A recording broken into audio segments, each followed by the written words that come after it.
Hi. Um, Sorry, the thing went live faster than I thought it was going to. Um, Hi, welcome back to Common Ground. My name is Catherine Vitale. I am a candidate for Boston City Council at large, and I started this show about a month ago. I stream live every Monday, Wednesday, and Friday at 10 p.m. from Facebook, Twitter, and YouTube. And I started this show because I've been an activist for the past 2 years. And I realized very early on in my activism how important it was to unite the two sides of the political spectrum. I think that the two sides are just an illusion that is put there by the elites in the government to perpetuate fighting and hatred between people of differing views, or different races or different genders, sexual orientation, or whatever the topic is of the day. And I think that the only way that any of us will win in this fight that we have against government overreach is if we build the bridge between the two sides and come together to fight. So, I did start the show with a co host. I was um, the person who's deemed the right wing activist, and she is a left wing activist. And we were going to be having uncomfortable conversations, on things that we may agree on or disagree on. But present it to whoever wanted to tune in. This is how we have conversations between each other, being friends in the activism world, and being two people who come from two different ends of the political spectrum, and find a way to have civil conversations and work through our differences. Um, Anybody who's been involved in speculating or fighting in some sort of way in the political world for the past 3 years knows that we deal with our fair share of trolls on both ends. And you kind of have to have a thick skin and have to not be easily offended to be able to take public stances and run for office in my case, or if you're going to be doing public actions, there's going to be some level of trolling, scrutiny, people hating, whatever the case may be.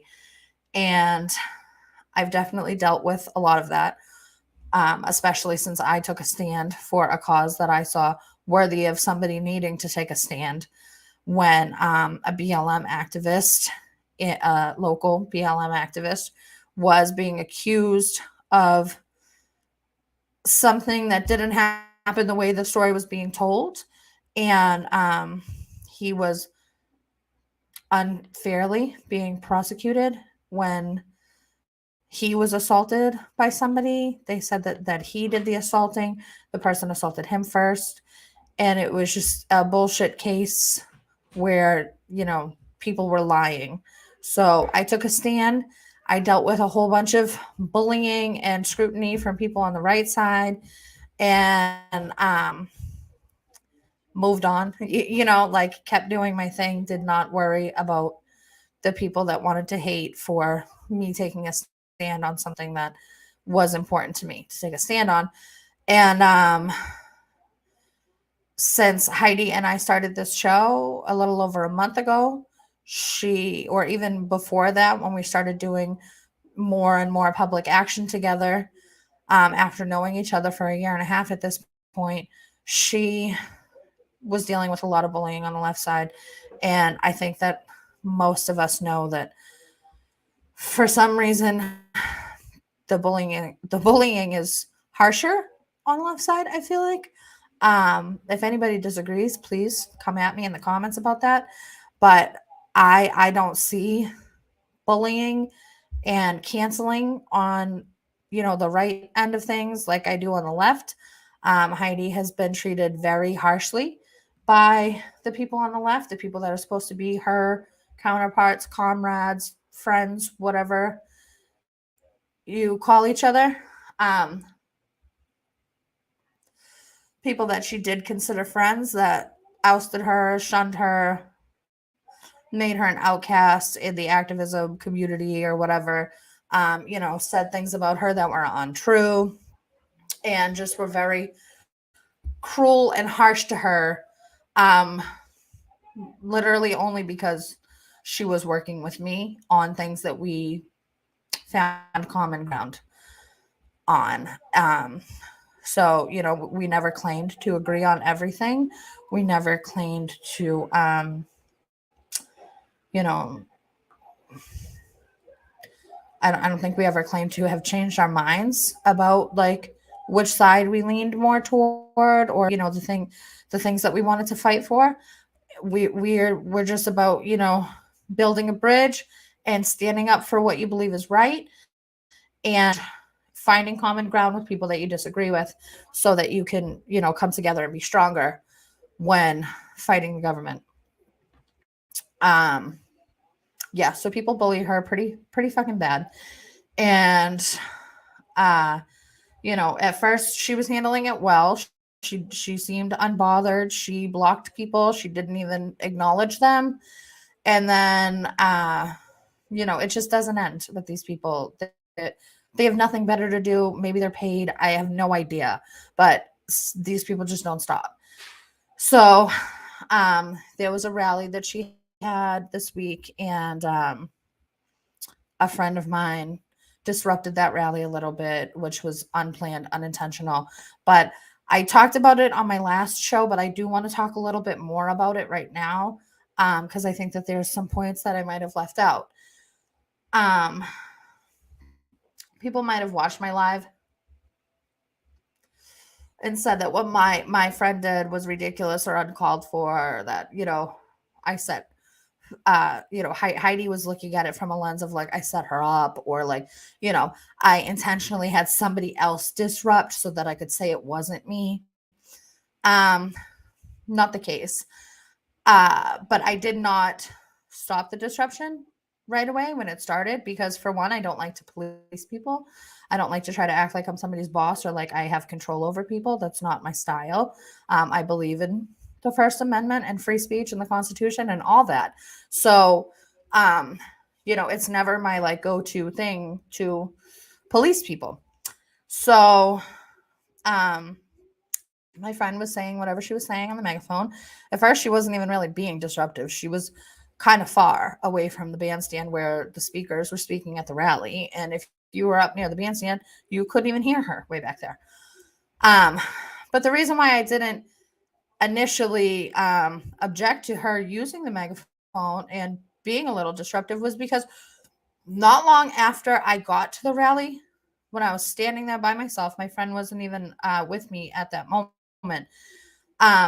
Somebody from the other side, a photographer, journalist, or something. I've read articles by this person. It's like a Lita Kelly is this person's name. Came up to me. I'm not sure if this person recognized me because we have spoken before, but when this person spoke to me at the rally, it didn't seem that they know who I was, or maybe they knew that I was like a right winger or something, and that's why I was approached. But I was approached fairly early on when I got to the rally because I had a megaphone on my shoulder, a strap on my shoulder. I wasn't using it. I hadn't attempted to use it yet. I didn't necessarily plan on using it, but I was at a rally, so I figured I might as well bring my megaphone, right? Why not? So this person, Lita, came up to me, and this was before I turned my camera on, because I always stream live, when I do public events or public actions or whatever, or when I attend public events. And I hadn't started to stream live yet because the rally hadn't started yet. I was there a little bit early. So this person came up to me before everything started, before my camera was rolling, to police my speech and tell me, I don't know why you have a megaphone with you, but I just want to let you know now that if you use that megaphone to object to anything that's being said by any of our speakers, you're going to be asked to leave. And I don't like that shit. Like, go somewhere. this, first of all, we're in Boston Common, like the common grounds, right?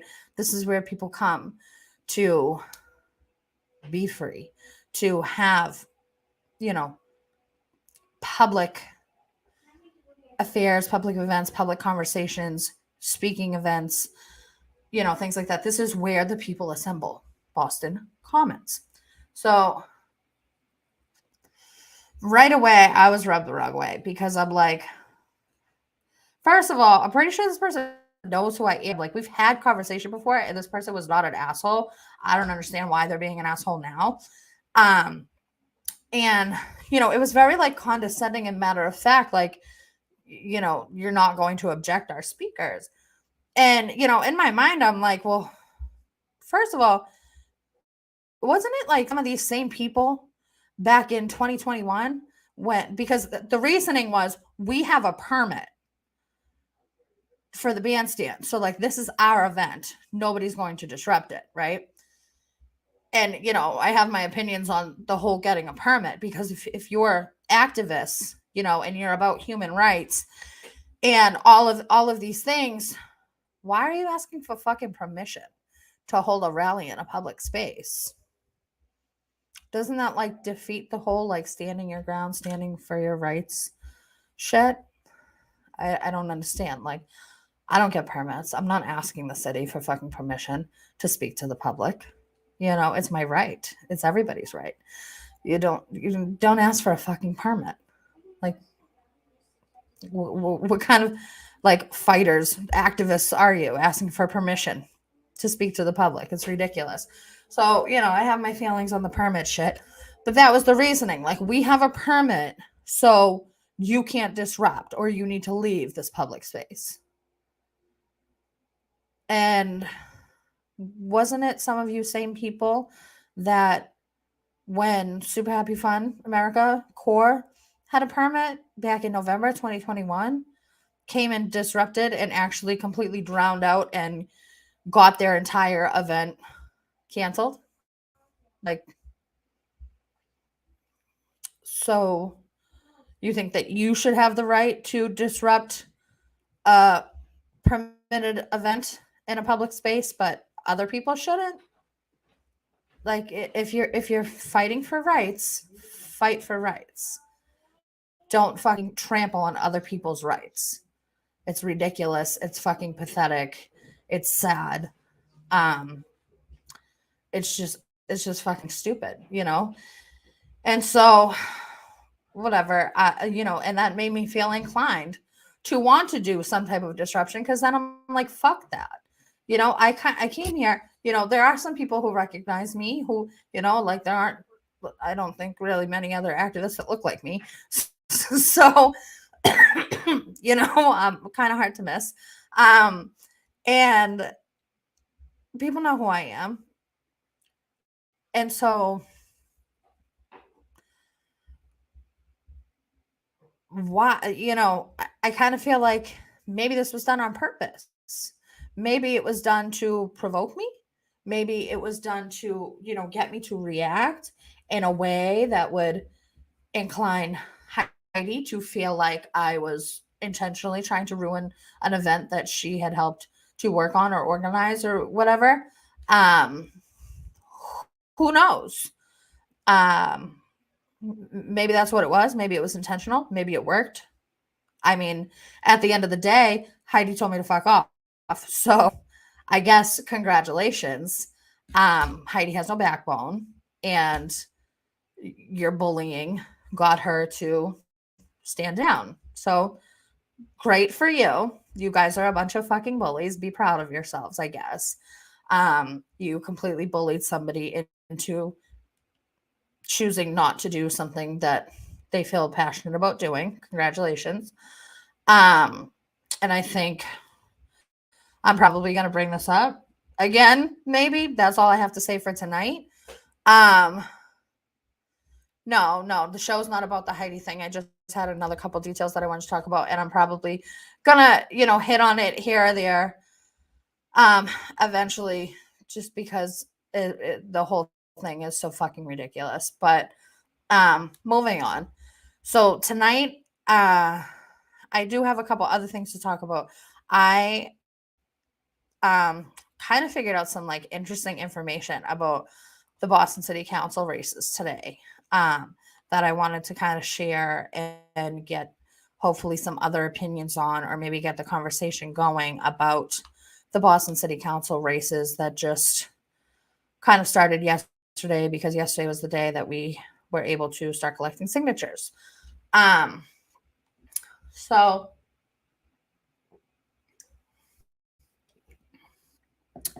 first of all, I'm pretty sure that every candidate is supposed to receive a list of candidates from City Hall, and I have yet to receive that list.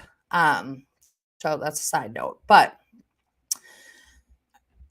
if you follow Boston politics at all, you probably know that Frank Baker and I think like some Democratic ward committee is suing the Boston City Council over redistricting maps.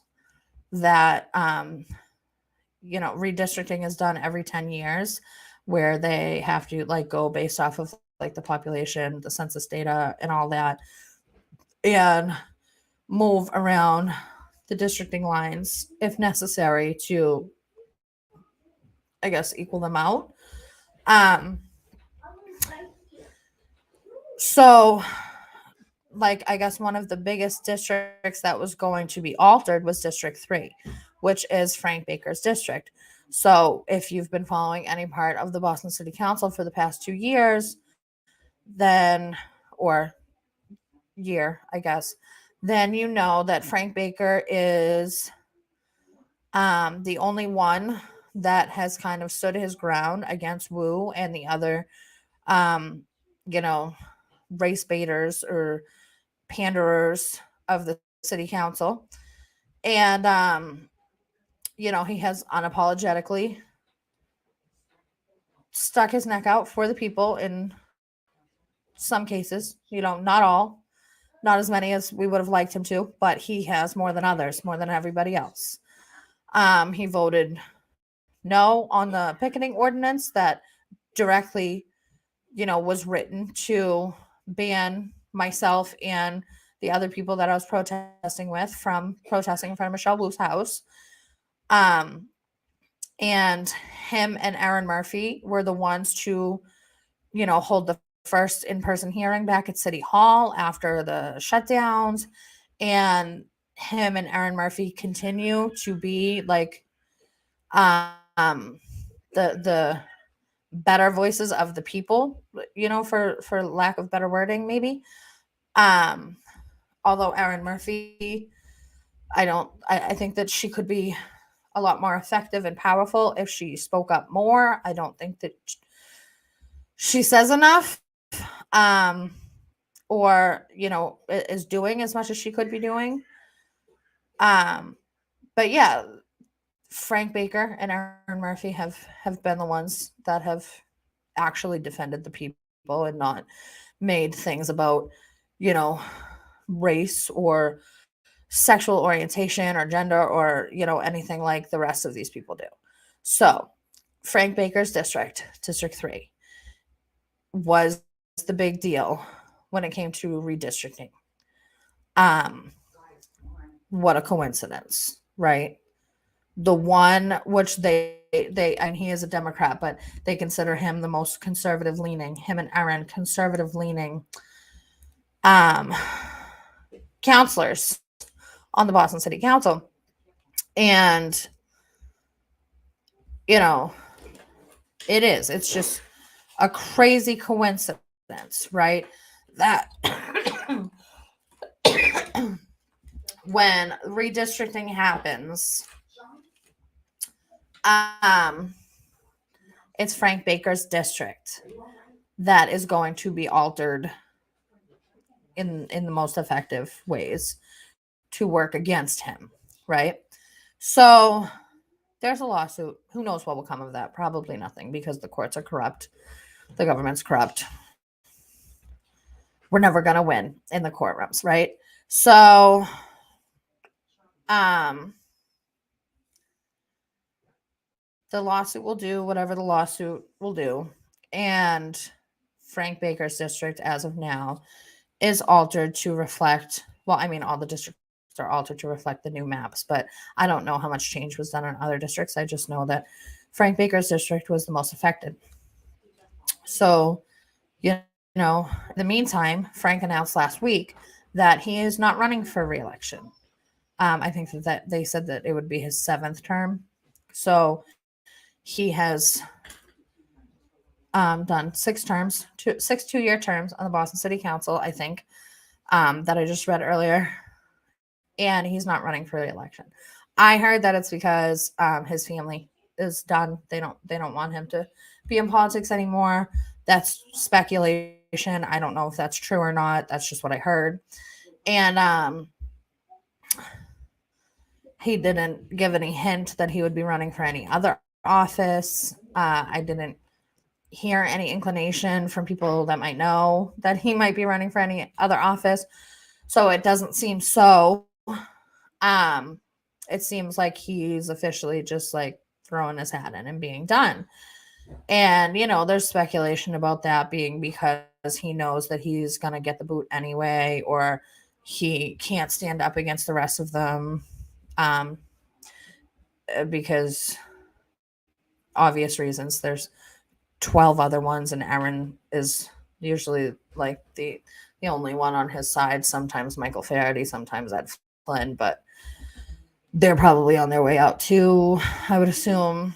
It just seems like great efforts to put anybody who's not like hyper liberal socialist, get them out, right?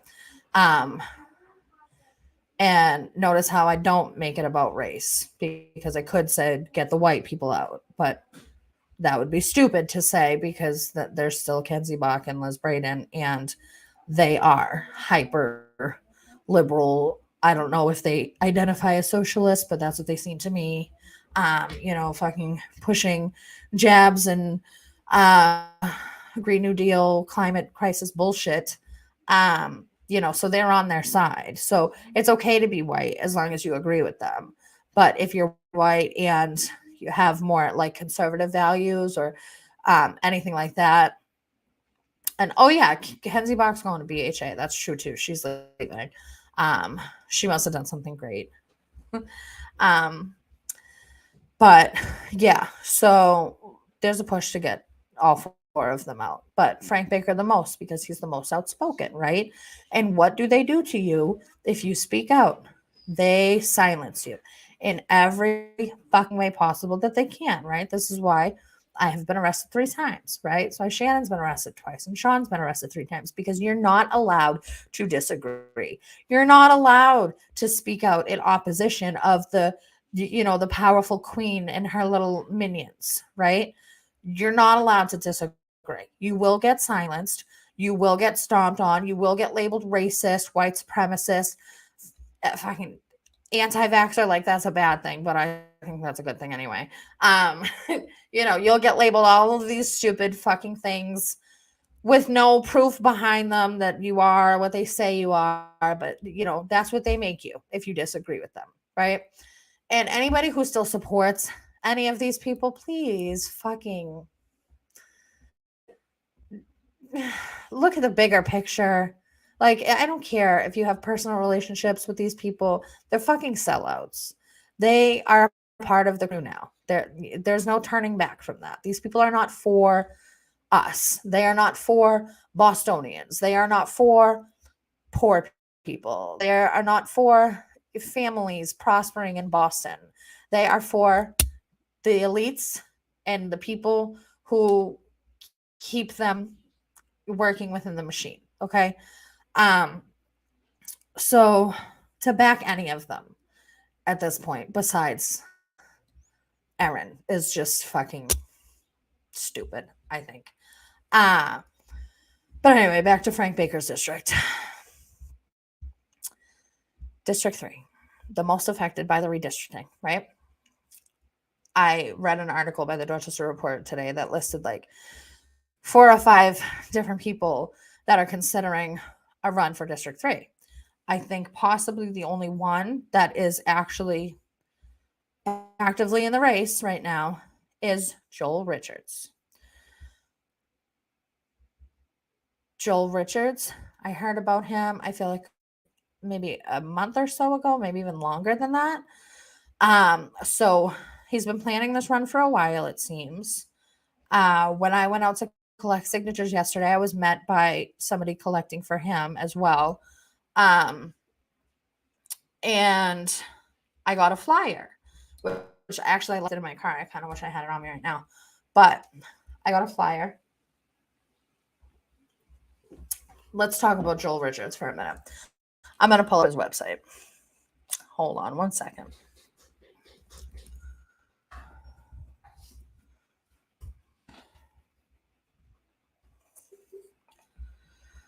Okay, share screen. We know that I constantly have a problem with this. Let's see. Hold on, let me separate the tabs first. I don't need to separate the tabs. Just kidding. Just kidding. Okay. Make sure. Sorry, guys, I'm new here. This internet thing is not really my thing. Okay, Joel Richards, Building a Boston for All. Let's meet Mr. Richards. Joel Richards is a Boston public school teacher, a pastor, and a father living in the heart of Dorchester with his wife, Magdalene, and their two children, JC and Johan. Mr. Richards is a proud first-generation Jamaican American whose parents instilled in him the values of hard work and mutual care. He has spent his life working for the community and has both personal and professional experience needed to get results for all of our neighbors in Dorchester, South Boston, and South End. Mr. Richards has been a public school teacher for 15 years. He currently teaches at the Blackstone in the South End. He has personally witnessed how our school system let down many of our students and how proper funding and teaching can uplift them. In addition, he has spent that time organizing with fellow educators in the Boston Teachers Union. Strike one. To get smaller class sizes, increased funding, and school staff that better reflect our students. What does that sound like? As a founding chair of Boston Black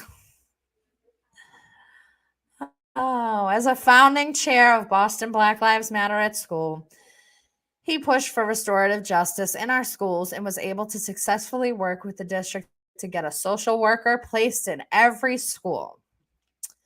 What does that mean? A social worker placed in every school. If you've ever dealt with DCF, I'm sure you know why having a social worker in school is not a good thing.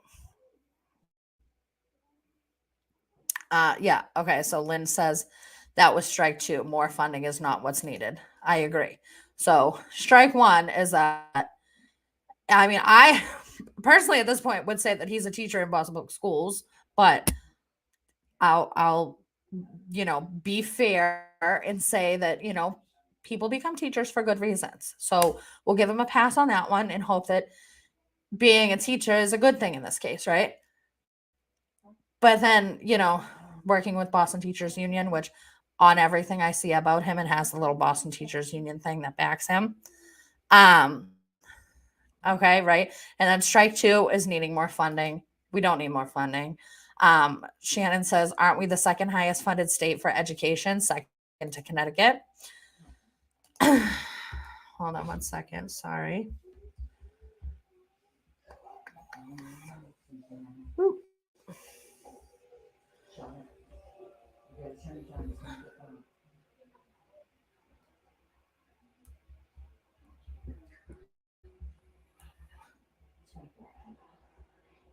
Okay.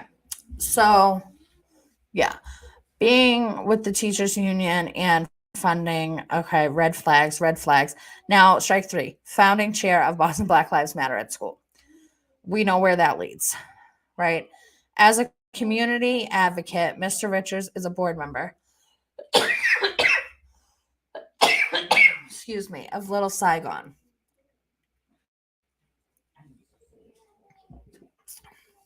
Where he works to support the vibrant an historic Vietnamese community in Dorchester. He also served as president of the Fields Corner Main Street, where he planned and implemented community events and directly helped businesses navigate the chaos of COVID. In the aftermath of COVID and the long summer of 2020, Mr. Richards saw the need for Dorchester to come together in celebration of one another. That is why he founded and is still the head planner for the Dorchester Juneteenth celebration.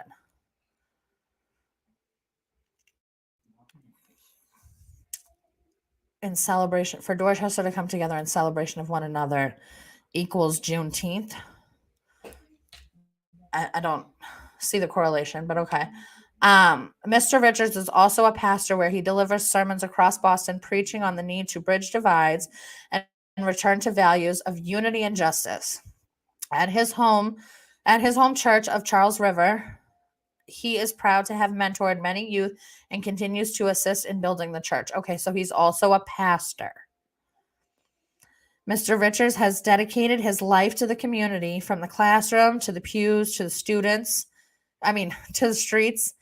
He has both the personal and professional experience needed to bring together all of our neighborhoods in Dorchester, South Boston, and the South End with the goal of building a Boston for all. Isn't it so great, like, how good they can make these things sound when people have enough funding on their campaign to pay for a campaign manager to come up with all this shit? So let's see what his vision is. A Boston for all. We're continuing to build out our vision of a Boston for all based on the input of community. Please give us a call or email us to share your vision.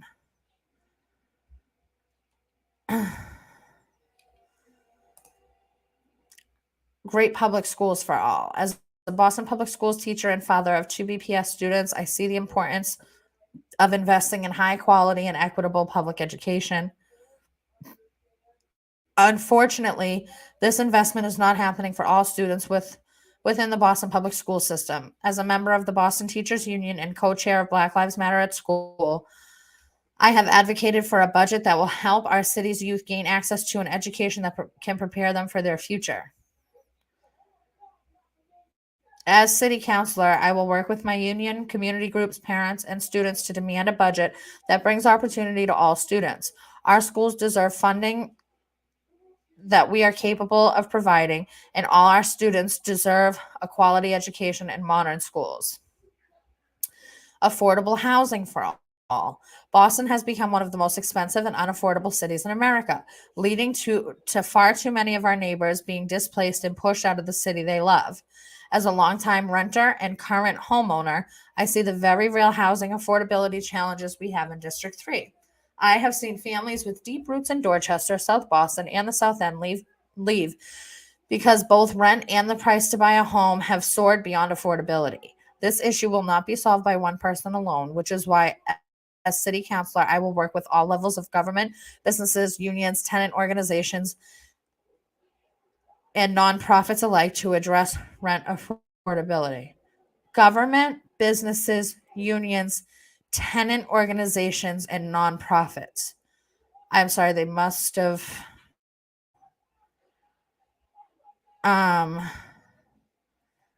forgot to add landlords in there. I guess, maybe.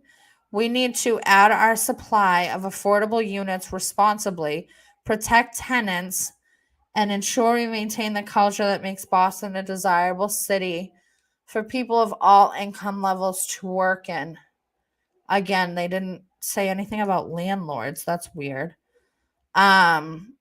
Safe and reliable transportation for all. We are currently witnessing the consequences of a neglected transportation system, a crumbling T, overflowing traffic, and deteriorating roads and sidewalks. The consequences are not only inconvenient but dangerous. Boston can do better, and we deserve better. All our neighbors deserve transit, which will get them to work and back home safely and on time. When one mode of our transportation system fails, we all hurt. Not if we have cars. I myself rely on using the Red Line daily to go to work. So I know how critical a functioning T is to our working families who don't have time to wait 20 minutes for the next train at rush hour.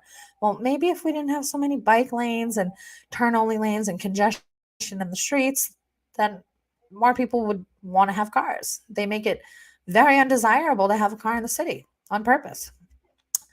Lastly, public transportation is a prime sector in which we can reduce our carbon output. Oh, we should take advantage of this attractive form of environmentally friendly commute and embrace a green Boston, which leads us to a green Boston for all. For decades, we have pointed to graph charts and menacing studies to reveal the effects of climate change. Now, all we have to do is look at our surroundings. Climate change is having drastic effects on all aspects of Boston. Blah, blah, blah, blah, blah, blah, blah. Strong local economy for all. Former president of Fields Corner Main Street. I see the critical need to support our small businesses. These form the backbone of our community. They employ our neighbors and keep investments in our local economy. As city councilor, I'll make sure that the needs of small businesses are being consistently met so that these crucial elements of the community are not lost. So, I mean, you basically have like your typical speaking points for any machine-backed candidate over here, right? Volunteer happens. Volunteer form. Okay. So I have some questions about Joel Richards, right? I'm going to come back over here and stop sharing my screen for a minute and try to bring up my Facebook so I can share that screen because I have a great picture that I want to show of our friend Joel Richards. So far, I'm trying to figure out where Joel Richards is from. Can anybody like Google this or figure out where this guy came from? Because now here's me trying to get into my Facebook and I don't even know my password, so probably not going to work out for me today. Yeah, I don't know where this guy's from. So if anybody who's watching could, like, if you know where he's from or if you could figure out where he's from, could you let me know? Because I have been searching like thoroughly and I can't figure it out. So that's just weird because I think I saw on like, I'm probably going to get the name wrong. Is it Henry Santana that's running for at large? He's from Dorchester, I think. So it's like, I mean, I feel like when people are from here, they make a point to say that they're from here. And so I'm dying to know where this guy's from because it doesn't say that he's from here. So I feel like he must not be from here. All right, what do we have? Let me see.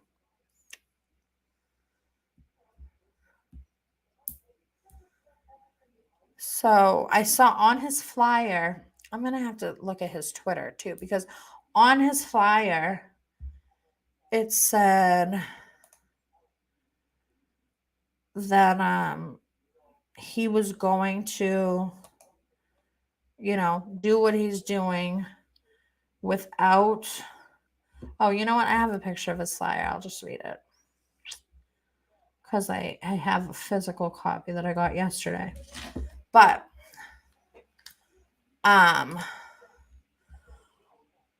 on his flyer,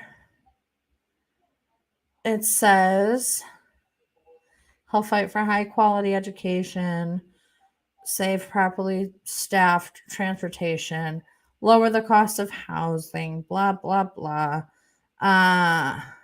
Green Boston. Okay, he'll do all of that. He's running a people-powered campaign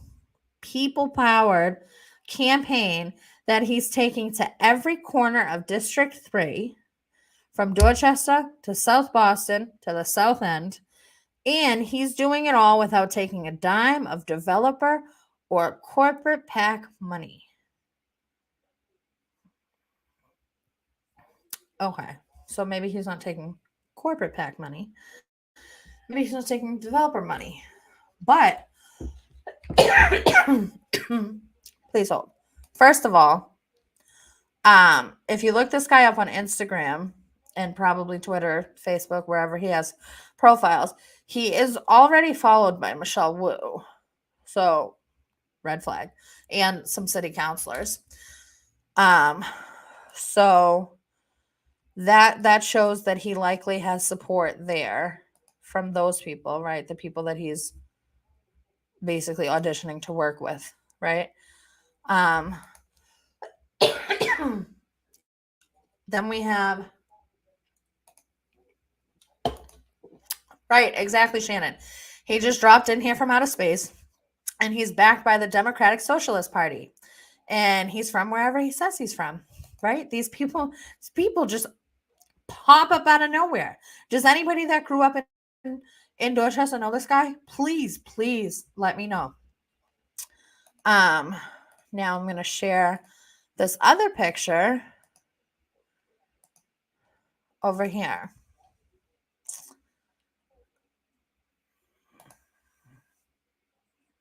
Look at that.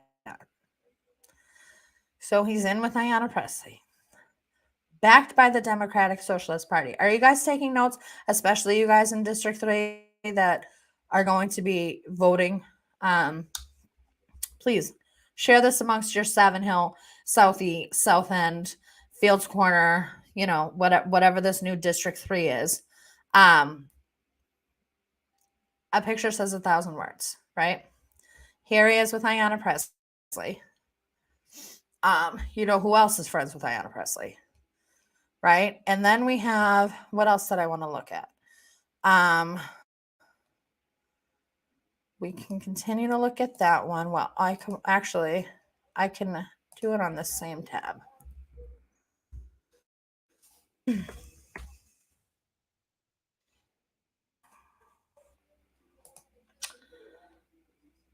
Browse candidates.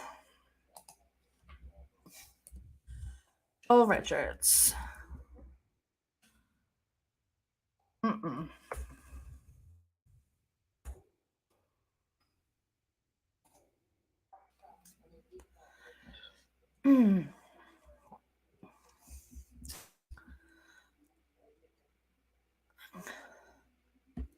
Okay. Let's see. Right now, cash on hand in his campaign account, he has 22. Can you guys see when I highlight? Let me see. Yes, you can see when I highlight. He's got $22,000 in his campaign account. Okay. He keeps a pretty hefty amount.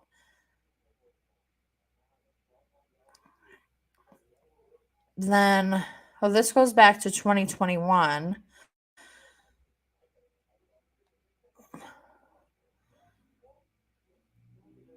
I swear I saw that there was some more money somewhere in 2021, but this shows start balance and cash on hand. So what if we go to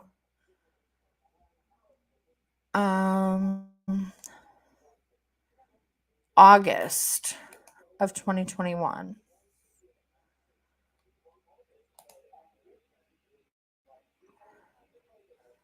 Okay. Now, this was when he ran for Boston City Council in 2021 also. And you can see people that have donated to his account: Virginia, Washington, D.C.,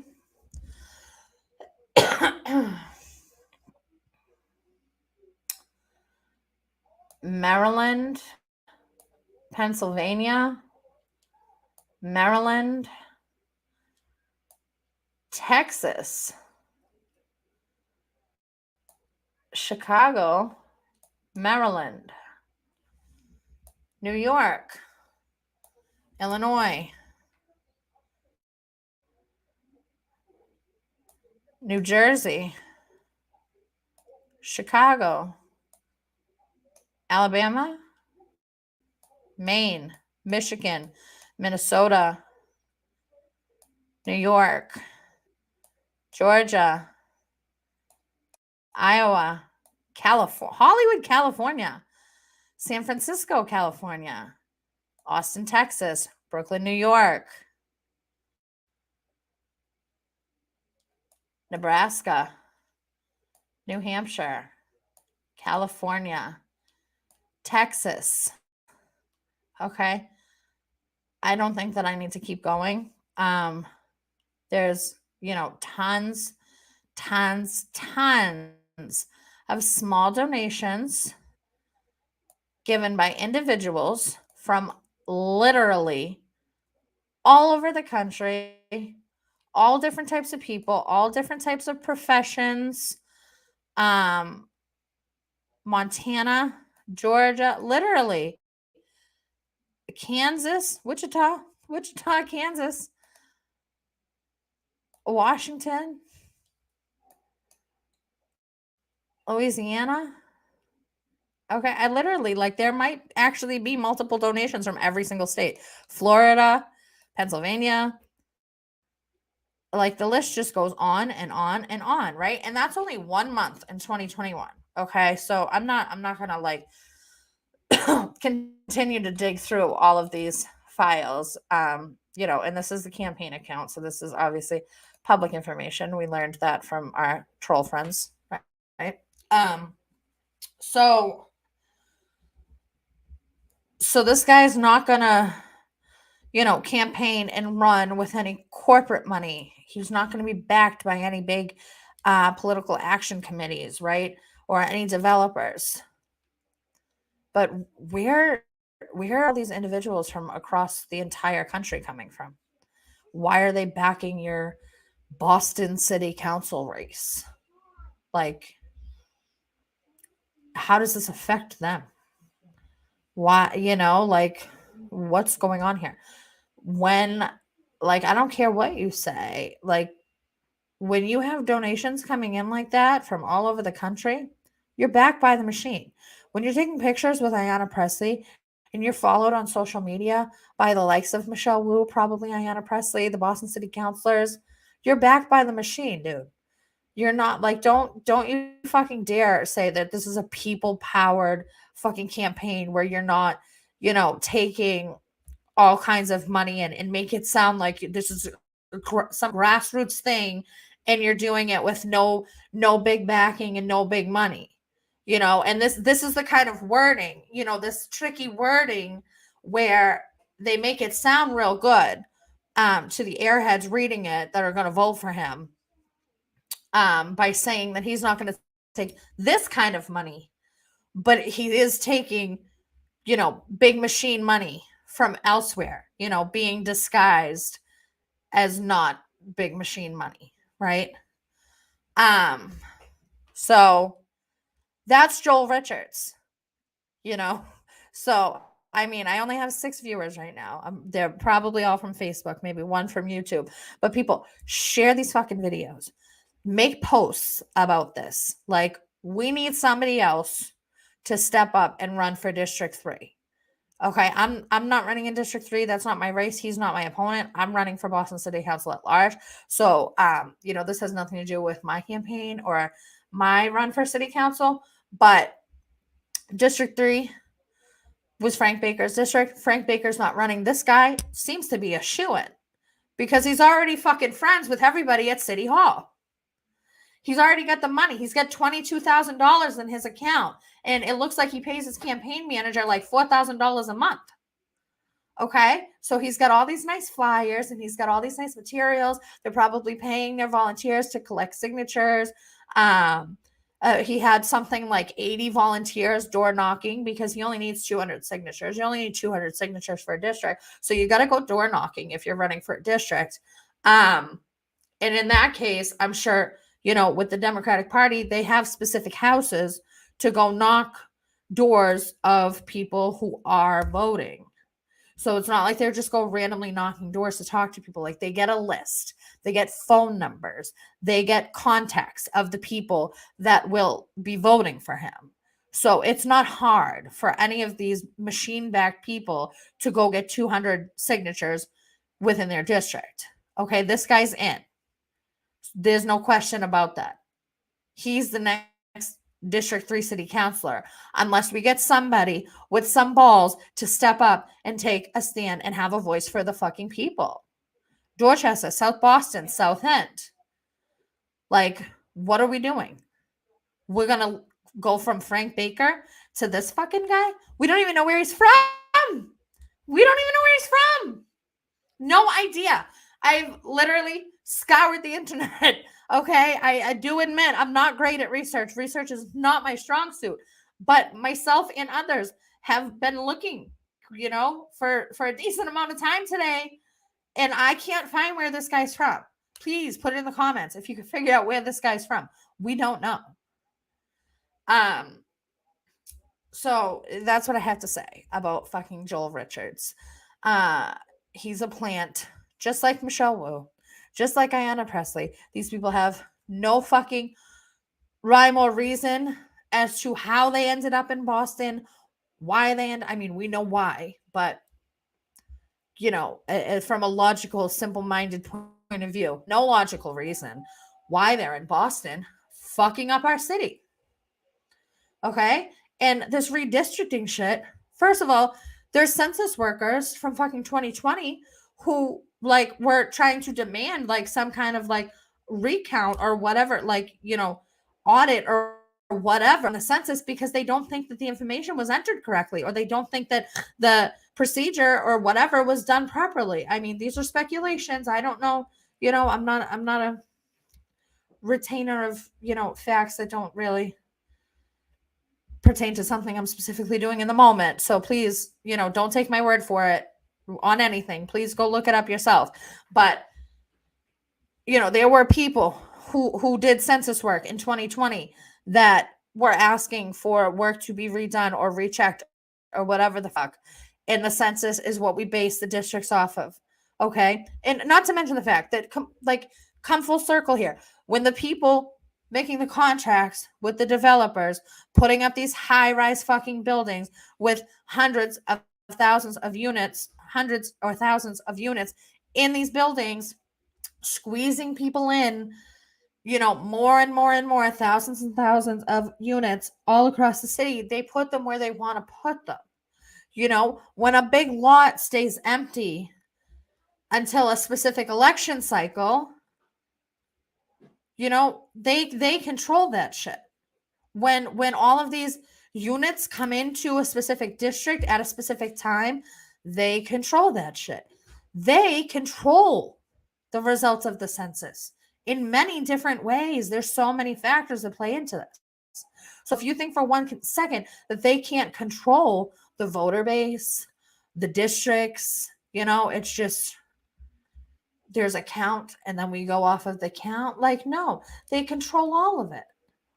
Okay. So again, if you're still friends or backing or planning on voting for anybody that's on the Boston City Council, I'll go as far as to say anybody that's been in office anywhere for the past 3 years, but we're on the topic of city council right now. Look at the bigger picture. These people, the people that are from here that maybe did, get into politics for the right reasons, they're sellouts at this point. And they're not fighting for the people. They're not speaking for the people. Anybody who fucking stood by while lockdowns happened and kids were kept out of schools and playgrounds and muzzled all day in school and not saying anything about it. Hundreds, probably thousands of fucking Massachusetts residents lost their jobs over a fucking medical procedure that they didn't want to get, a medical experiment that they didn't want to be a part of. Anybody who didn't stand up and fight against any of this, speak out against any of this, fucking fight legislation or executive orders about any of this, fuck all of them. People, run for these fucking offices. There's so many people on the internet talking so much shit. Where are you at? Local offices are up this year. If you're not running, shut the fuck up and sit down. There's so many fucking people who have so much shit to say. And then we have shit like Joel Richards right in front of our fucking faces, and we're just all gonna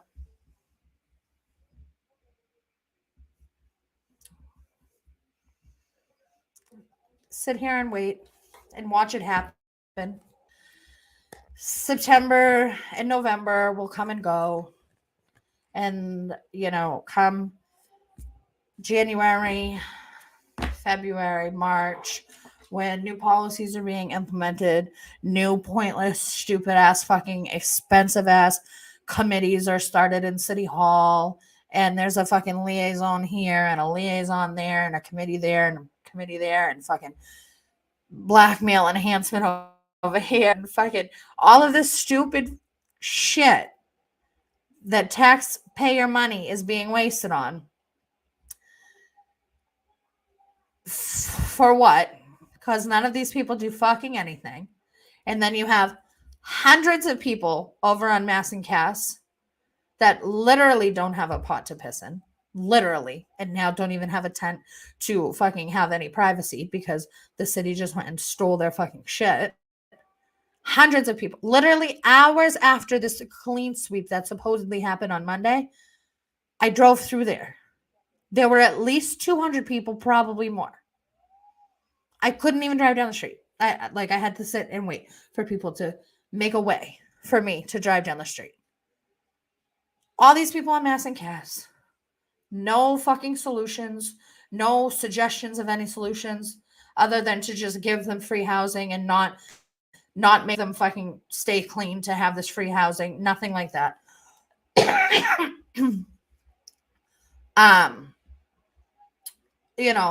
All of these fucking problems we have that we could be allocating money toward, but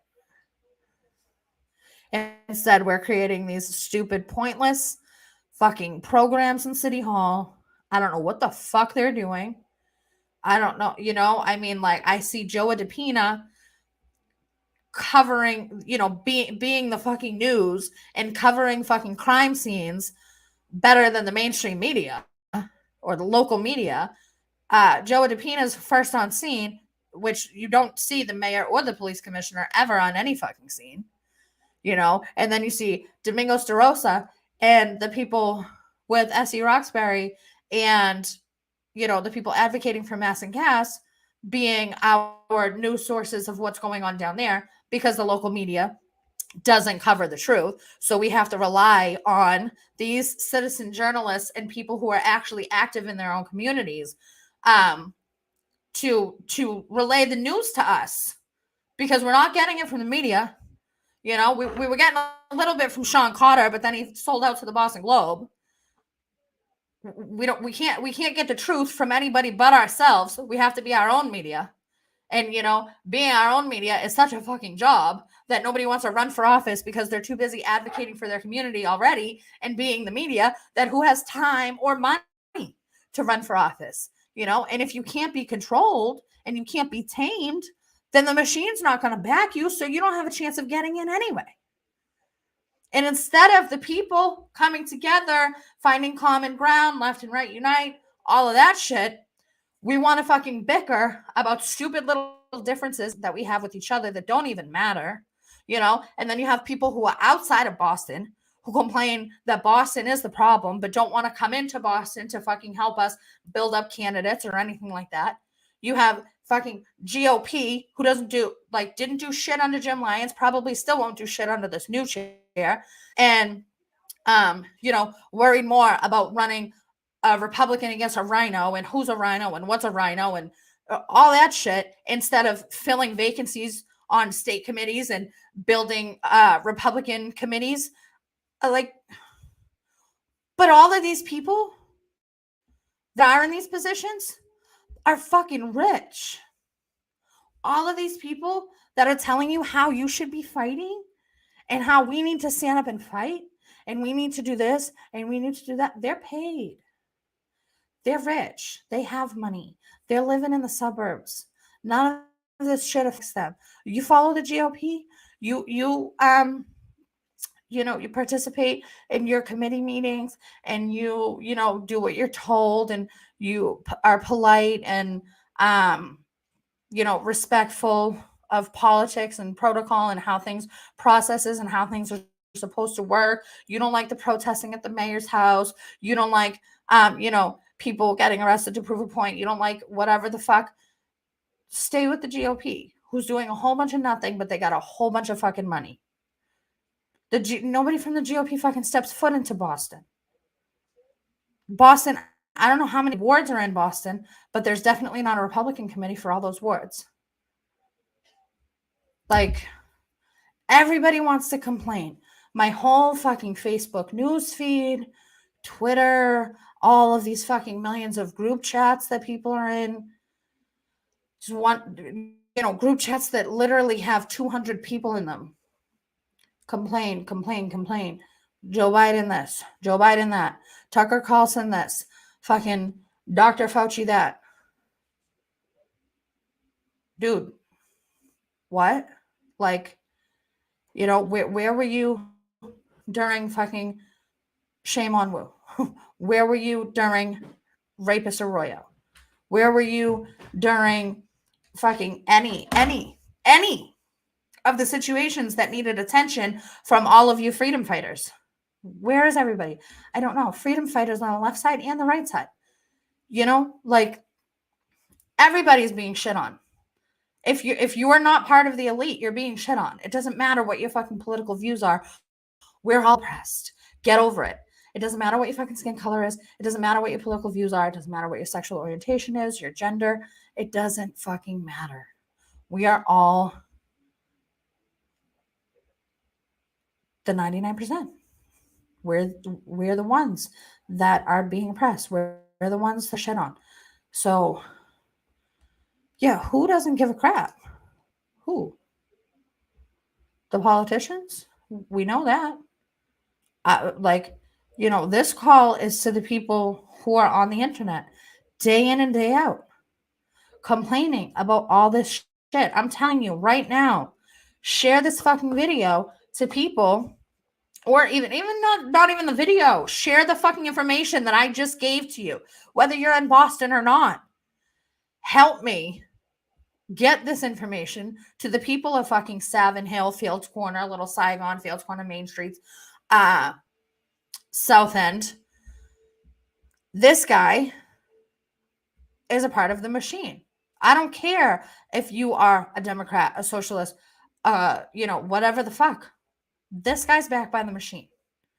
Okay, so if you understand that at some point, somewhere, regardless of your political views, there is some machine that's keeping us all down, this guy's backed by that machine.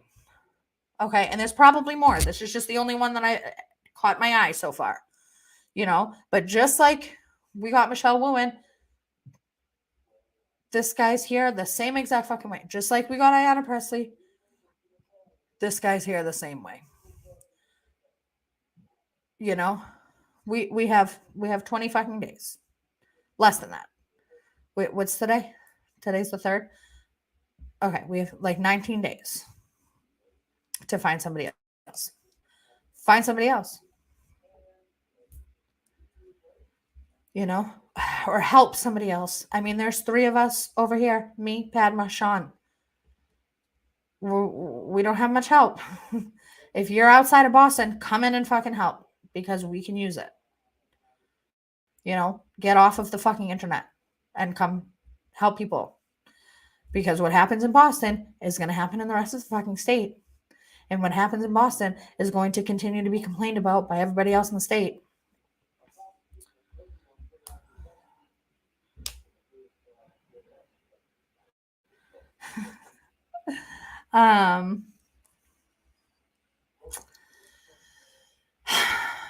I don't have time to find somebody. Somebody needs to find somebody. Find fucking somebody. Okay? I don't know. Find a replica of Frank Baker, or somebody go beg that fucking man not to leave us. And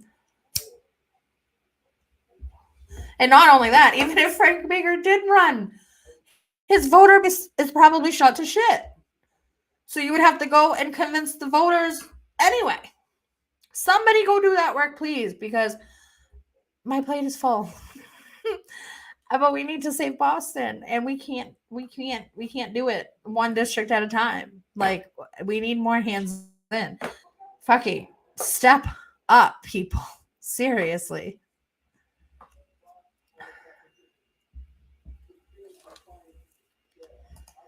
Thank you. Shannon says we can't get people to cross town lines to hold a sign for our candidates. They get people from gosh darn Kansas to donate money to his campaign. Why are we losing? Right.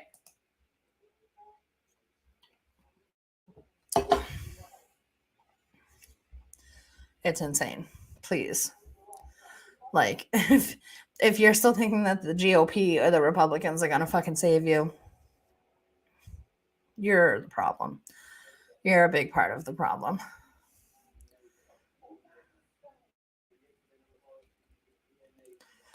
The current selectman in Wareham, Alan Slavin, came from Arizona. Who comes from Arizona and goes to live in Wareham?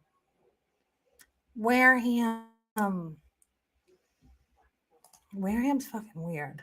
If you're not aware, okay? Wareham's a fucking weird place.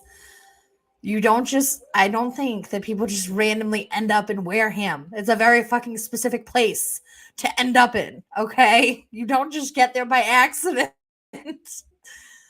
Oh.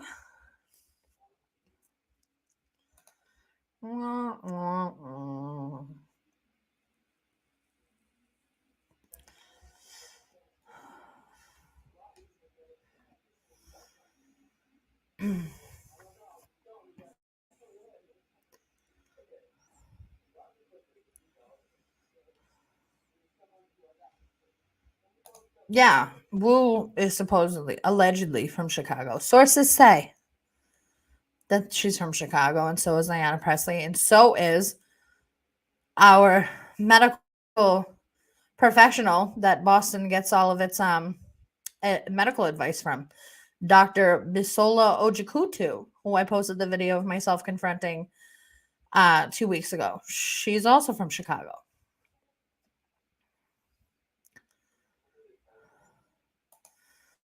This is what happens. Why Boston is going down the drain. Out of state carpetbaggers who come here with no ties to our city or state to destroy. Yeah. Yeah. And when I was collecting signatures today, I spoke with a resident of the North End who said that they were glad, that outdoor dining is no longer a thing in North End. Be glad all you want, but you just helped destroy the North End. Thank you. Great job. That's what happens when people are only worried about themselves and their own fucking issues. Everybody loses. Most historic part of Boston is going to be gone within the next 3 years. I guarantee you, if nobody fucking steps up to fight. And all because the residents fucking were bothered by tables in the streets during the summer. It's not even all year round. Like,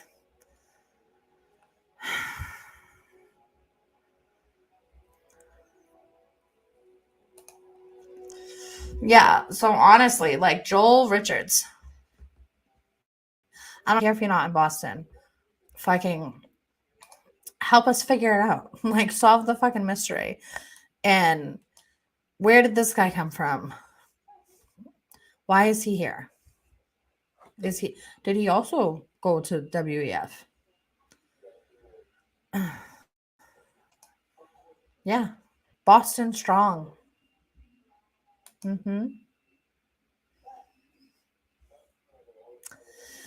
Yeah. So that's how I feel about Joel Richards. And again, he's not even my opponent. He's somebody running for District 3. It doesn't seem like there's any other viable candidates for District 3. People that are considering it, but nobody else seems any better. I don't remember if there were any other details that I forgot to mention about this guy. But yeah, people should really like start trying to get ahead of the fucking game. Start like if you're still with the whole GOP shit, start putting pressure on the fucking GOP. You know, if you're really for the people, do something. Like, why don't you actually try to get somebody into an office? Why don't you actually try to build up some ward committees? Why don't you check in on committees and see if they're actually doing anything? Because I also know people that are part of committees that say, oh, yeah, you know, I am a part of the committee, but like we don't really meet anymore.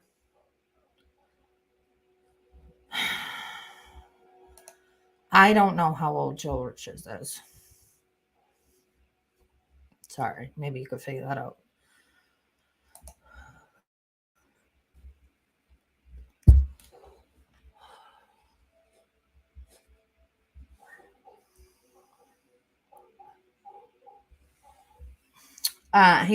It did say that he's been a Boston Public Schools teacher for 15 years. So we know that much. But I mean, how long has Michelle Wu been here? Like, you know, decades and decades of planning go into this shit. This is exactly why. You know, if you pay attention to city council and, you know, the shit that they're doing with surveillance and tracking, and you've ever heard of this thing called Cradle to Careers, where they want to start tracking children like from pregnancy to college for data, you know, and better ways to serve the community, better ways to tailor education to suit the children. This is why, like, they want to track people from birth so that they can mold them into being a part of their fucking machine.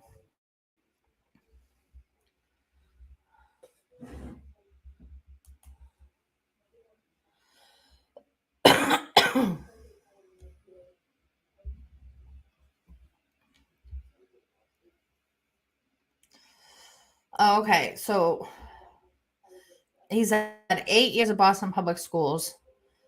So 15 years teaching in public school, but we don't yet know where the other 7 years went.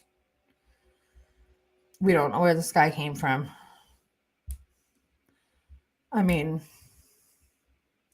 again, I don't get many views on my videos, so I don't know who's watching, but I wouldn't be surprised if within the next couple of days he came out with some grand story of his childhood and where he came from. And who knows if it'll even be the truth.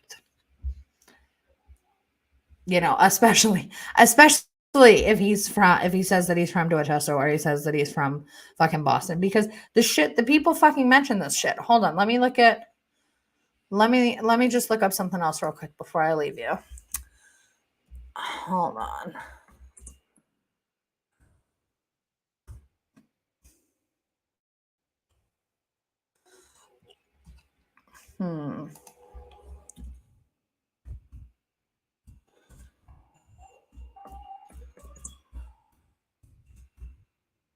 Sorry if I'm typing really loud.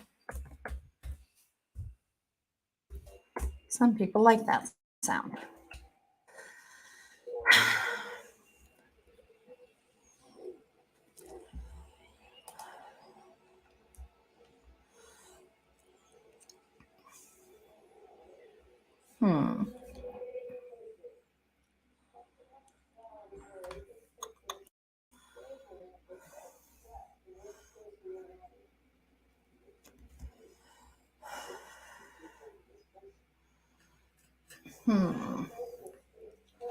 Okay, let's look at this here. Let's look at this guy. This guy is my opponent. He is also running for Boston City Council at large. Hold on, let me change the thing.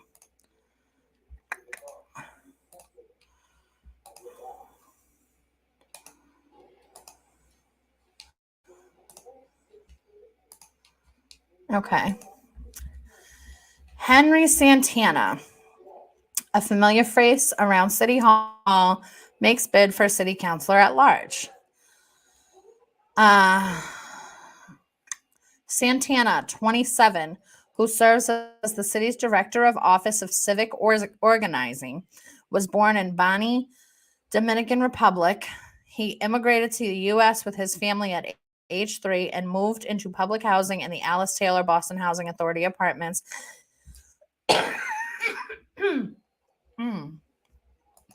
in Mission Hill, the neighborhood where his parents still live today. So, see, this is the thing. When you're from Boston, you're fucking proud of being from Boston. And if you're running for political office, your bio is going to mention the fact that you were born and raised here, or that you grew up here or whatever. You don't leave that shit out. So if it doesn't mention anything about your childhood, there's probably a high percentage of chance that you did not come from here. Okay. So this guy's proudly from Mission Hill. Congratulations at being one of us. However, he's been working at City Hall. He has some bullshit ass position, director of the Office of Civic Organizing. He didn't speak English upon arriving in Boston. Pandering. We all got the proper education we couldn't have in the Dominican Republic, said Santana, now a bilingual English and Spanish speaker. Santana attended Boston Public Schools and between junior high and high school spent 1 year at Beacon Academy, a Boston-based program that, according to its website, prepares highly motivated students from communities with limited resources to succeed in competitive high schools, colleges, and careers. After completing the rigorous 14-month program at Beacon Academy, Santana entered a boarding school as a freshman at Fryeburg Academy in Maine, where he had access to the school's rich resources, including its own dedicated math and science building, a gym with a fitness center, and even a woodworking studio. Santana broke barriers. He's 27 years old. Broke barriers during his 4 years at Fryeburg Academy, becoming the second ever class president in the school's history.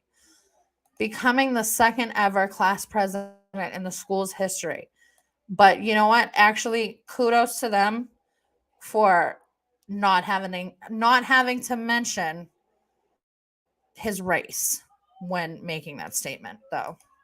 I appreciate that.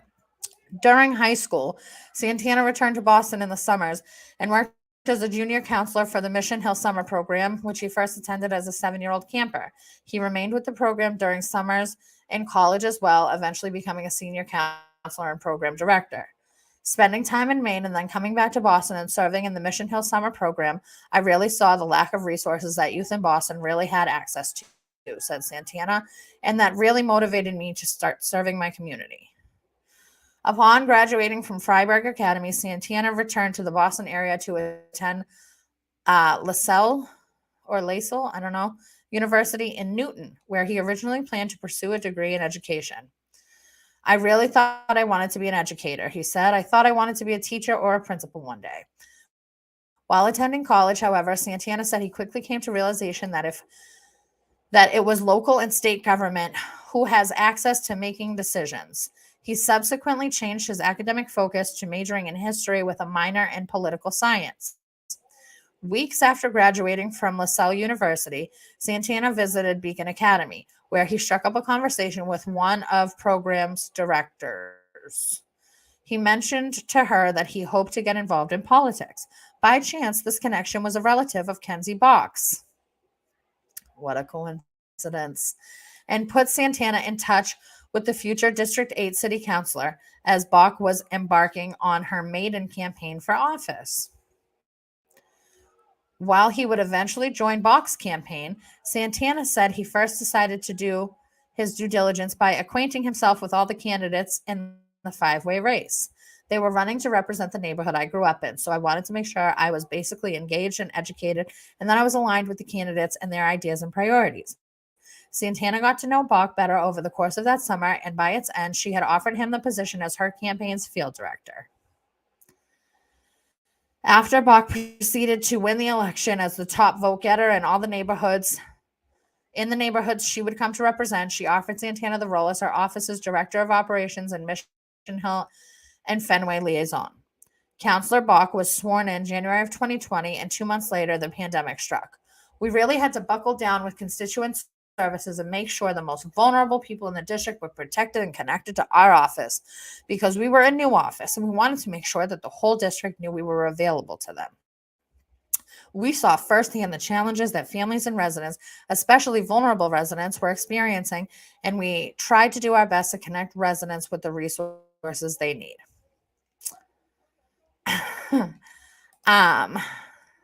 Hold on, I lost my place. In February of 2022, Mayor Michelle Wu selected Santana for his current role as the city's director of the Office of Civic Organizing. I love it, Santana said of the position that has charged him with working to improve the facilities and infrastructure of the city's public housing. I've been honored to serve in a position and in a new office that really focuses on identifying different barriers that residents are facing in engaging with local politics and creating programs and initiatives that break down those barriers. Santana will take a leave of absence from this role at the end of April to focus on his campaign. Will he get paid? Do they get paid during that time? Matilda Drayton, president of the tenant task force at Alice Taylor, the BHA housing development where Santana grew up, said at April 3rd press release announcing his candidacy, "We are so proud of Henry. We need more candidates that know firsthand about living in public housing and can advocate for us." Shut the fuck up. He lived in public housing. He's 27 years old, and he has spent his entire life in college. Like, what? I think I know a little bit about firsthand about living in public housing. I mean, not projects per se, but actually the struggle of not being able to afford rent in Boston. Like, has this guy ever even had to pay rent? I don't know. Has he ever even had a job outside of, doing volunteer work and working for the city government? So, I mean, I don't know that I need to continue to read this whole thing. I think we get the gist that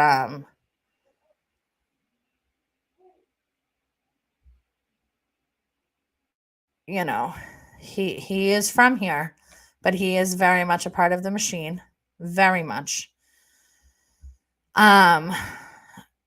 And I mean, my main reason for putting the spotlight on him was to say that he's from here, and when somebody's from here because they will definitely mention it. So I don't think that Joel Richards is from here. But yeah, that is Henry Santana. While we're on the topic of pointing out the fucking ridiculousness of him getting to be on a leave of absence from his job, because the job is so necessary that he can take a leave of absence to campaign. Like, why don't we also talk about, hold on, let me see if I can find this one.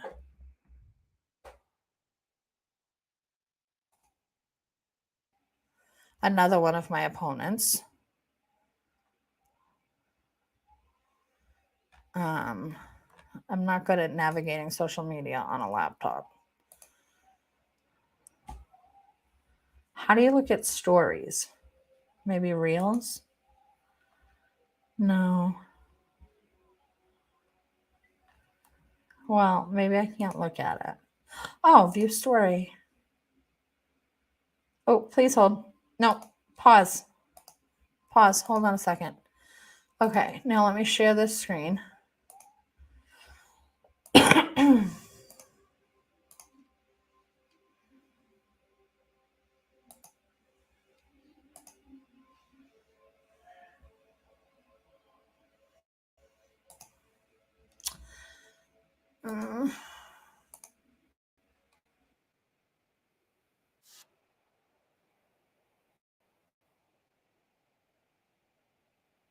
Hold on. Hold on.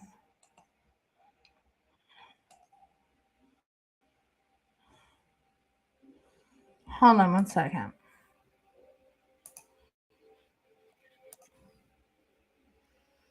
This is like not working the way that I need it to.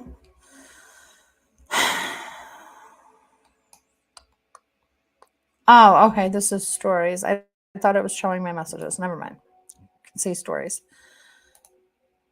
Okay. So we got Julia Mejia, who's also my opponent. Yesterday was the first day that we were able to pick up our nomination papers and start collecting signatures for all the Boston City Council races. And this is Julia Mejia during working hours. Enjoy. On our way to get our nomination. Okay, everybody, we just got our nomination papers.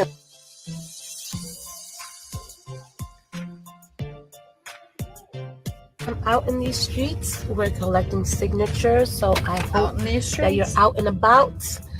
And I am trying to do 101 things throughout the day. We're going to make it happen. We are getting ready.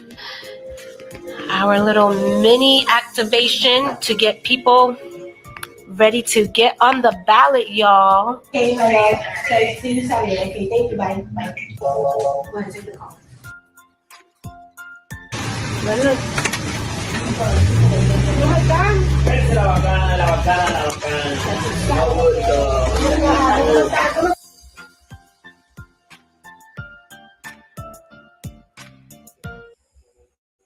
Hello, everybody.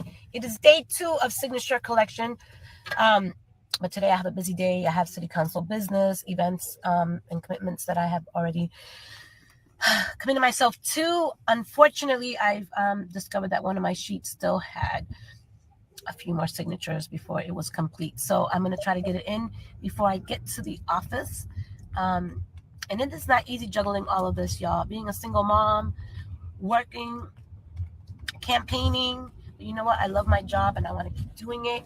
And if you want to sign up to help us, you still can. Email us at julia4boston@gmail.com or DM me on Instagram, okay? Lots of love, y'all. We got work to do, still unfinished business, and we could only do it together. So get out there and represent.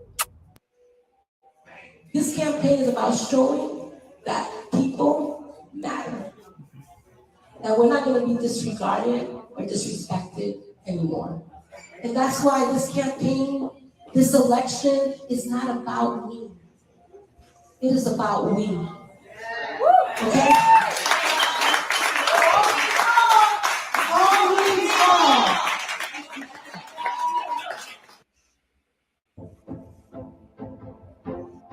All means all. All means all.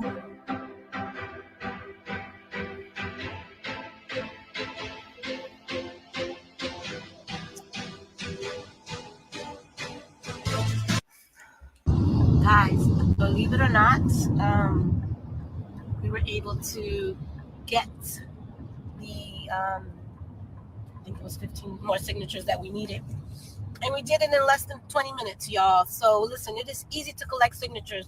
Y'all can do this. I'm on my way now to the office to handle my other business because, you know, I'm working while running and all of that takes time. So I'm happy to report that we made it happen.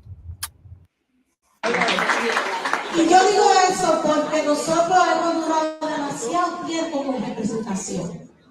I say that because we worked too hard and it's gone too long without representation.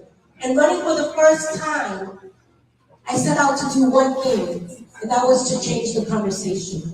Cuando yo corrí la primera vez, corrí porque quise cambiar la conversación. Quise darle a la gente a entender que el voto afroamericano, el voto. Okay, so interesting because she says that when she ran the first time, she set out to do one thing, which was change the conversation. And that's what I'm setting out to do. So maybe I'll have the same results as Julia Mejia.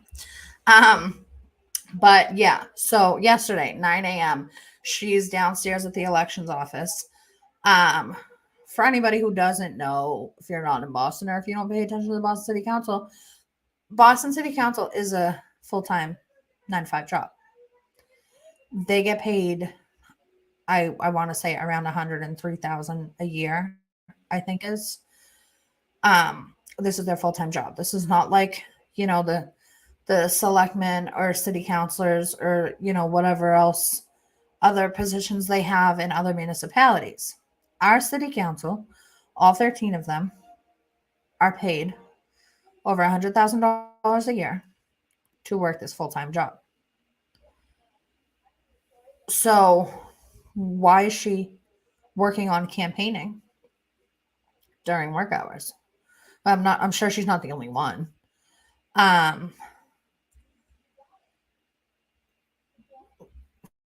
Shouldn't there be rules against that? For one. For two, there are 4 seats. We're going to do a little education on how elections work in Boston, right? There's 4 seats on the Boston City Council for an at-large councilor, which is what I'm running for, which is what Julia Mejia is. We have Julia Mejia, Erin Murphy, Michael Flaherty, and Ruth C. Louis Jen, right? Those are our city councilors at large. When you get your ballot to vote, you can select up to 4, right?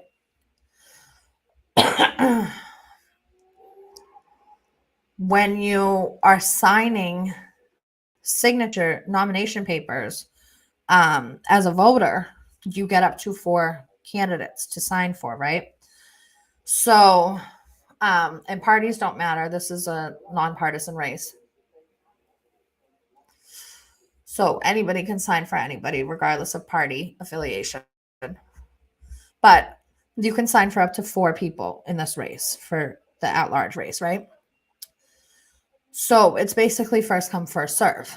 So if I, as a voter, signed nomination sheets for 5 candidates for Boston City Council at large, only the first 4 candidates that turned in my signature are going to get the credit for that signature. The 5th one doesn't get my signature because I'm only allowed to sign for 4 because there's 4 seats open. So the incumbents, the present sitting city councilors who are running for re-election, have the advantage of being at City Hall every morning for work and being able to turn in signatures in the morning when they go to work, throughout the day while they're at work, at the end of the day when they have to return to work after being out in their neighborhoods and communities all day. They have that advantage. And I mean, I guess you could argue that and say that anybody could be at City Hall at the time that they open and get in before the city councilors, probably. Sure. But it doesn't change the fact that, they have this strange, unfair advantage of being in the building much more than other people, right? They also, there was something else that I was pointing out earlier that they have an unfair advantage with.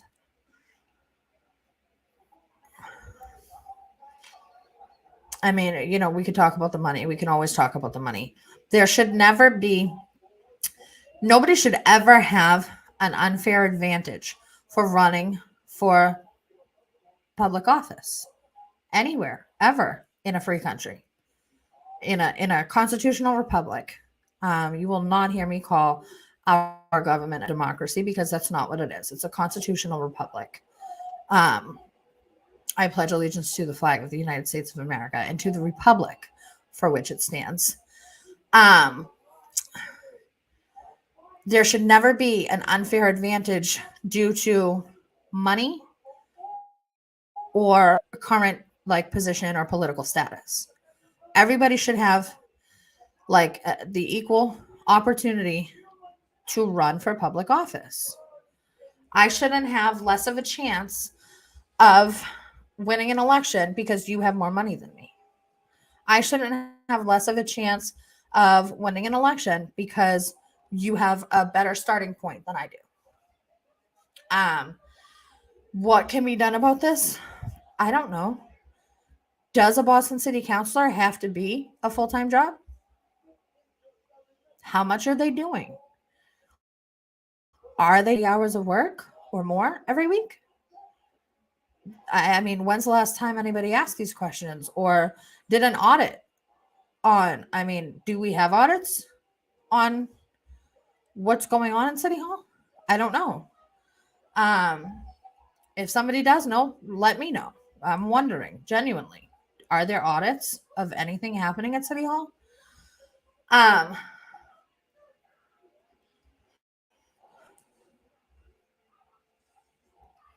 Why not, if a sitting councilor is running for re-election, then why shouldn't they be restricted to campaigning outside of their work hours? Because anybody else who's working a job that's running for a political office can't necessarily be campaigning while they're working. This is an unfair advantage. It's bullshit. So it's just something to think about. That's what Julia Mejia is doing. The others are probably doing it to a certain level or degree, but not posting it all over the internet. So there's that.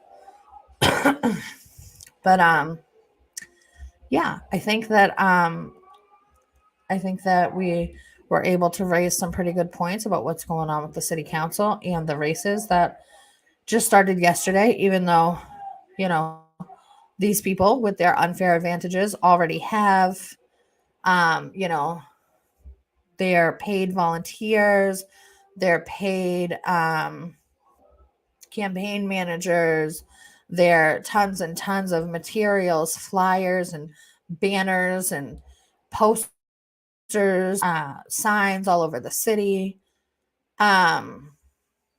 If you're somebody who is about all means all, somebody who, got into politics to work for the people and be about the people, why are you letting yourself,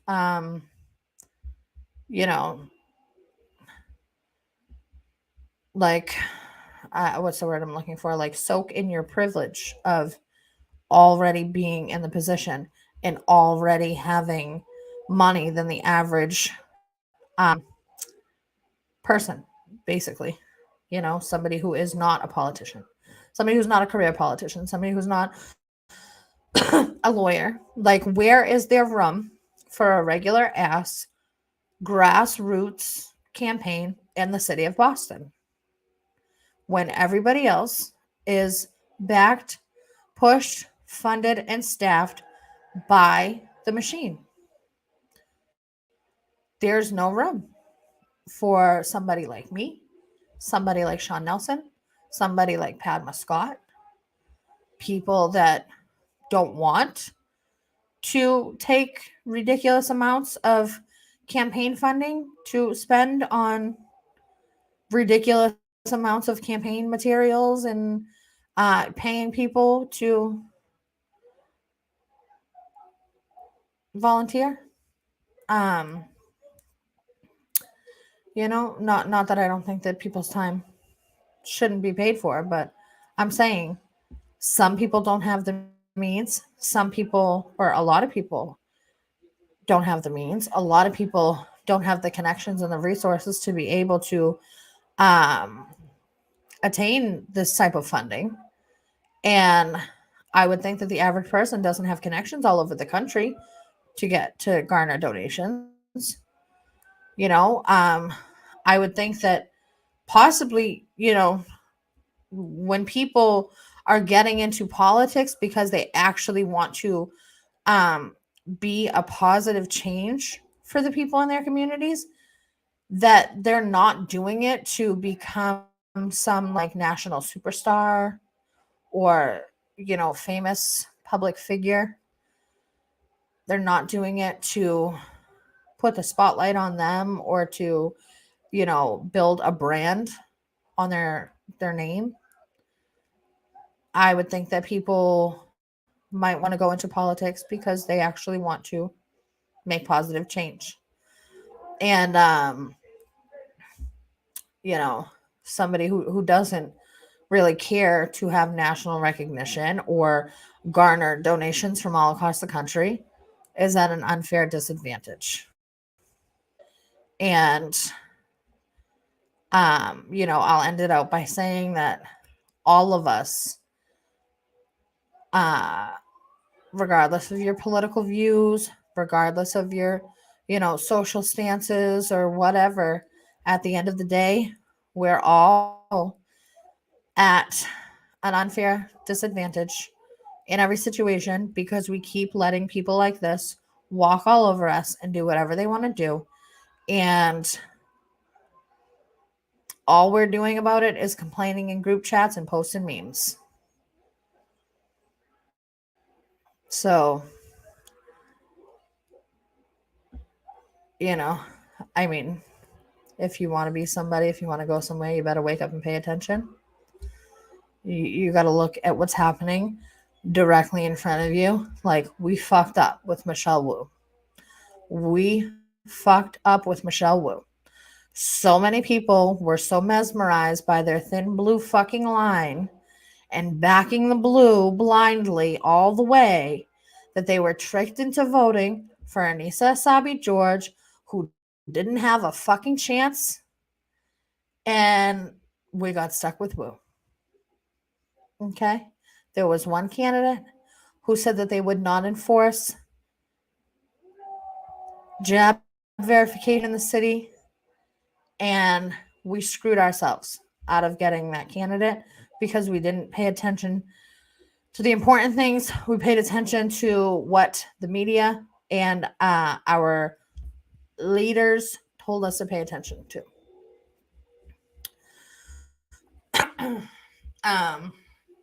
So, I mean, either we can fucking do something about it, or we can continue to fucking move to Florida and act like shit's not ever going to affect anybody down there and be stupid. Or we can continue to complain about children being muzzled in schools and still sending them there anyway. We can complain about children being indoctrinated in schools and still sending there anyway.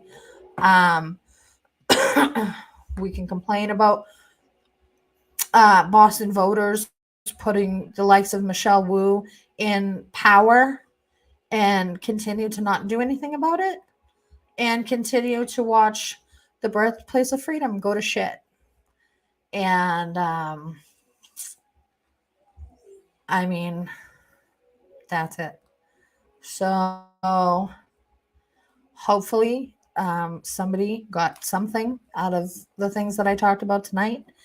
Hopefully you'll share this information with people you know in Boston, or you'll come to Boston to help us with these campaigns, or empower and inspire somebody that you know in Boston to run, or fucking move to Boston yourself and run. Who knows? But we're gonna lose Boston as we know it if more people don't step up.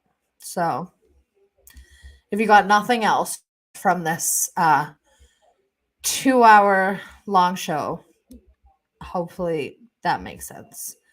So I will be back Friday night, 10 o'clock, with my liberalist friend Michael to have all the conversations. So thank you for watching. I didn't even say it in the beginning of this, but I'll say it right now. If you are not already subscribed to my YouTube channel, please go subscribe. It's called People's Press Media. I do this show, which is called Common Ground, 3 days a week, Monday, Wednesday, Friday at 10 p.m. And I'm trying to get to 1,000 subscribers so that I'll be able to live stream on YouTube when I'm out doing public action. For the most part, when I'm out live streaming. It's on my Facebook page. My Facebook name is Catherine Teresa. And please share the video, subscribe to the YouTube channel. And I'll see you on Friday. Thank you.